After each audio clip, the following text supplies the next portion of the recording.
Bonjour Isabelle. Bonjour Laurent. Ce matin, vous tirez la sonnette d'alarme parce que nous sommes en période de solde, qu'on fait tous chauffer la carte à fond, à bloc, et qu'il y a des risques de piratage et d'escroquerie. Et oui, donc c'est vrai qu'avec un pic de consommation comme on l'a actuellement, il faut se montrer extrêmement vigilant. Pourquoi ? Parce que la carte bancaire est de plus en plus utilisée et que les achats sur Internet ont littéralement explosé.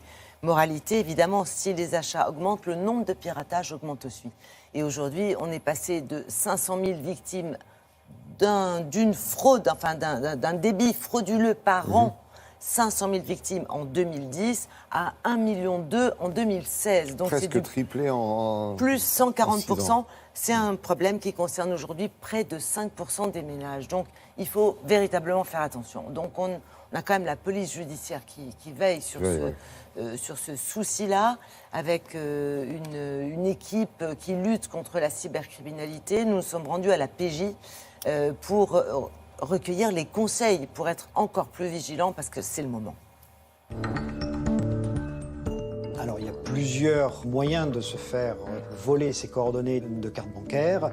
On peut distinguer deux grands moyens employés par les pirates. Le premier, vous voulez acheter quelque chose sur un site de e-commerce, vous vous connectez sur Internet et vous tombez sur une page de phishing, c'est-à-dire une fausse page créée par un pirate qui va imiter le site sur lequel vous êtes censé vous trouver.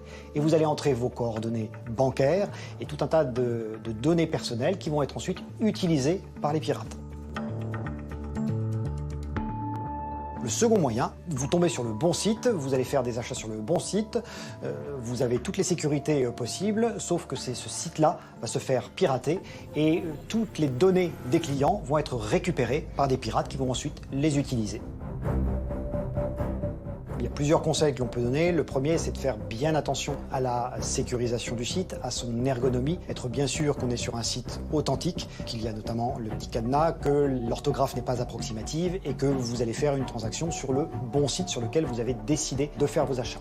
Chez un commerçant, le conseil que l'on peut donner, c'est de ne jamais quitter de vue votre carte bancaire, puisqu'il est tout à fait possible pour un commerçant indélicat de la récupérer, de passer dans son arrière-boutique, de recopier la piste magnétique avec toutes les indications de votre carte et ensuite de pouvoir reproduire votre carte et faire des retraits. Le plus souvent à l'étranger, on ne va pas lui demander le code confidentiel.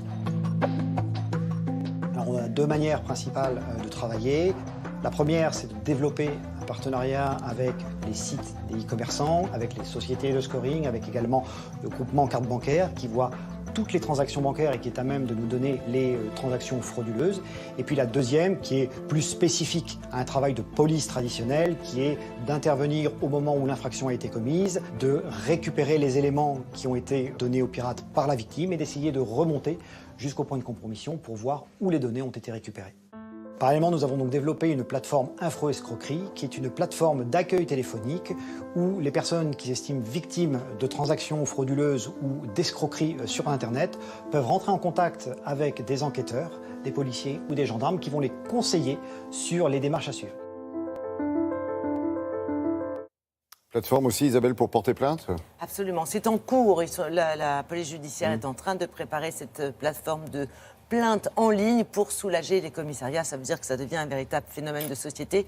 Et surtout, pour rembourser, les banques demandent généralement que l'on porte plainte. En attendant, le petit conseil donné par la police judiciaire sur votre carte bancaire, vous avez donc ce qu'on appelle un cryptogramme, 3 chiffres qui sont inscrits au verso. Eh bien, essayez de les cacher avec un petit papier autocollant. Auparavant, vous les apprenez par cœur, évidemment. Merci Isabelle.